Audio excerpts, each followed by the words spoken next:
Brought to you by Penguin.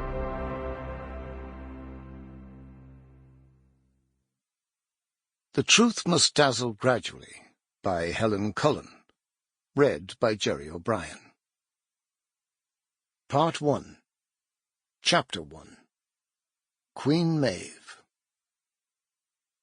Inishogue, 2005. It was Christmas Eve. Murtagh wore tan sheepskin slippers, broken down at the heel. He shuffled to and fro along the well-worn floorboards in the shadowy hallway of the Moone family home. Smoothing unwieldy fair hair back from his forehead, he gently touched where his temples throbbed. Still damp from the rain, he hugged his cardigan tighter, and the wooden robin brooch on his lapel turned upside down. The ticking of his wristwatch was amplified in the silence, its pearlescent moon face catching the streetlight through the window and winking back. The door to the living room remained firmly closed. Christmas waited inside. The branches of a lopsided fir tree, the one he had dragged home across the Gallagher's fields 7 days before, were weighed down by decades of tinfoil garlands the children had clumsily stitched together with red wool. None would ever be thrown away, however tattered they became. Every year, as the Moons assembled to transform their island cottage into something akin to Santa's grotto, each child claimed their own creations with jealous possession. With ceremonial grace, their mother carefully unrolled their handiwork from the fraying white tissue paper that protected it for the other 48 weeks of the year. One by one, the decorations were placed on the tree. Over these festivities, as with all others, Murtagh's wife reigned supreme. His Queen Maeve. None of the children challenged the traditions. Their mother had sewn them so meticulously into the fabric of their being, stitches that could not be outgrown. How he loved her for this gift she bestowed upon the family. Permission to remain childlike in their enthusiasms, never to become embarrassed by what they had once loved.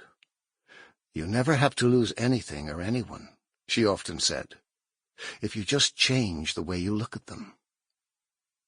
And yet he had lost her. Even while he held her close, even with his eyes wide open. Murtagh had woken that morning, once again, to an empty bed. The sheets were cool and unruffled on Maeve's side. He had expected to find her sitting at the kitchen table, wrapped in her houndstooth shawl, pale and thin in the darkness before dawn. A tangle of blue-black hair swept across her high forehead like a crow's wet wing, her long, matted curls secured in a knot at the nape of her neck with one of her red pencils.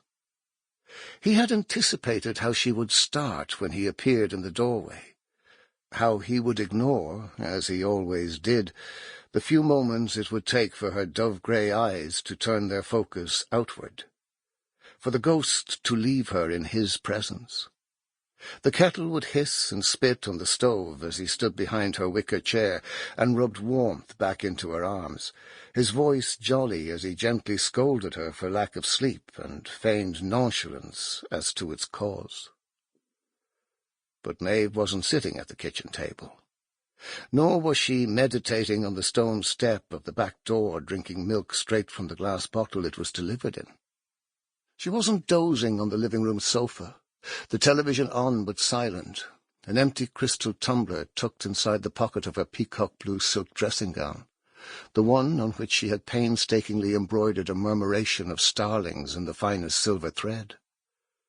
Instead, there was an empty space on the banister where her coat should have been hanging. Murtagh opened the front door and flinched at a swarm of spitting raindrops. The blistering wind mocked the threadbare cotton of his pyjamas. He bent his head into the onslaught and pushed forward, dragging the heavy scarlet door behind him. The brass knocker clanged against the wood. He flinched, hoping it had not woken the children. Shivering, he picked a root in his slippers around the muddy puddles spreading across the cobblestoned pathway. Leaning over the Sample complete. Ready to continue?